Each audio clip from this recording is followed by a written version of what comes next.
let's just start by having each of you tell me a little bit about your character that you play.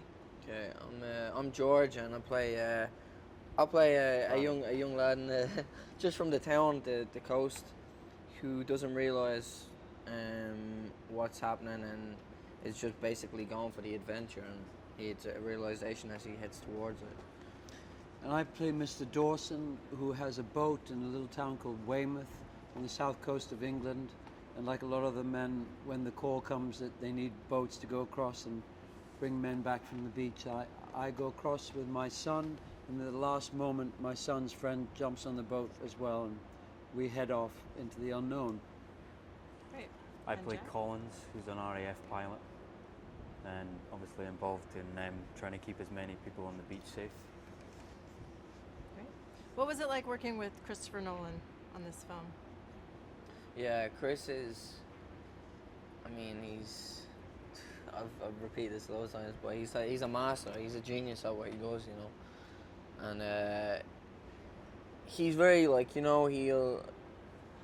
he can just, I know a lot of directors, but they don't try to say a lot, but he can basically sum up what he wants in a few words, you know. Yeah. You can see the whole thing at once. I think for his films, because they jump about all over the place, he has to try and see the whole thing at once, and how every little bit fits in. He can do that very well. I like the fact that he's identifying what's different about film to television or other recorded things, and he's very insistent that it's on film, it's not digital. I know that he led the fight to save Kodak and make sure that there was still a stock for filmmakers like him who want to film this way to be able to do so. And I think film is a different thing than television. Television's amazing now, the long character stuff that it can do, but I think filming on film, and in this case in that big, wide, thick negative, it was remarkable to see that his care for that old-fashioned way. Yeah, he certainly is detailed.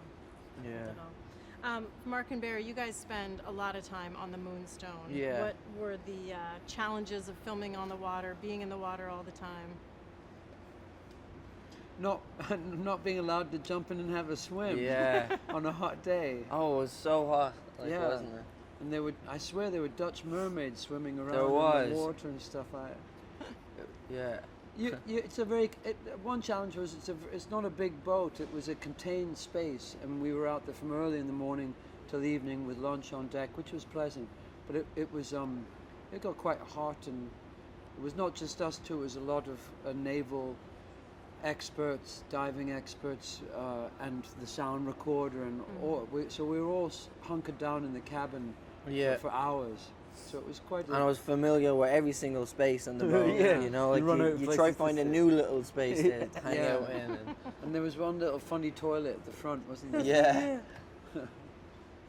That's great. And Jack, you play a Spitfire pilot. So did you get to take flight for your role, and what was that like? If so. Yeah, I really did. It was a couple of days that we just went up again and again with, I think it was 3 genuine Spitfires flying along next to us, and the pilot behind me, who was not only piloting the plane, but he was pressing the record on the camera, rolling the camera. He's the cameraman. He's probably shouldn't say that, but he was directing at one point as well. It was great. He was a very talented man, that guy. And we went up and down. You know, and it's amazing, just like the boats, it's actually amazing how long it took you to get to a certain spot. They're fast, those things, but I mean, when they get up to a certain height, it takes them quite a long time to actually get somewhere. So, it was fun. How near are the other planes? Are they quite near to you? Ridiculously close. Really? Like a matter of feet. Really? It's And amazing. They turn at the same time, isn't it? You can see in each other's eyes. It's amazing. Really? It's amazing. Was it a little scary? Nah. First time? No, because I never get scared when you're with people that do that for a living. If someone tells me they've been doing it since they were that height, I never get scared. I always think, well, they know what they're doing. Yeah. And it was the same when we were splashing about in the water, you know. Some of the guys, like stunt guys, are like ex-special forces, and you think, well, if something goes wrong, I'm all right. Had you all known about the miracle of Dunkirk before this film? No. No. So tell me about learning about it and then, you know, coming to understand it and appreciate what happened there. Yeah, the biggest, like, one of the biggest things was the museum in Dunkirk. You know, I had like all the badges that were left there, and the guns, the helmets. You seen letters, you seen parts of the planes, like, and to like just see them and then hear that Dunkirk, there's still probably active mines that they had to check, like, were they on the bed, and that's when it became really serious to me, because I'd no clue about this, like, you know, it wasn't something I remember doing in school, and so yeah. And Mark?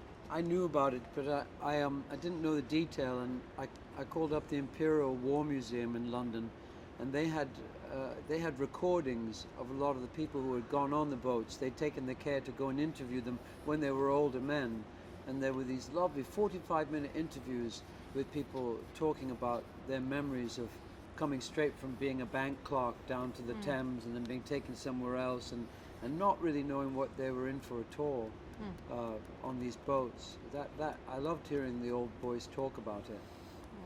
Jack?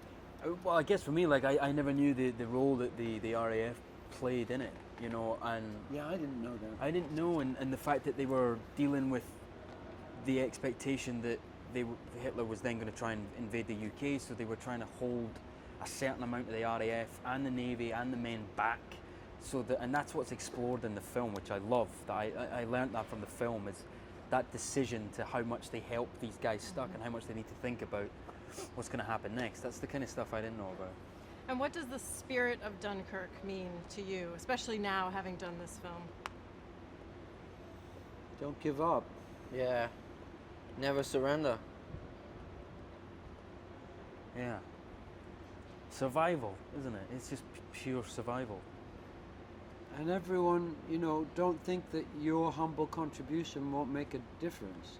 Because you could well think, going across in one of those boats, what the hell am I going to do? But when you've got 1,000 people or hundreds, you know, each doing a little bit, then actually it becomes a big force. So that's one of the biggest lies of society, isn't it? That your vote or your action won't make a difference. But it does.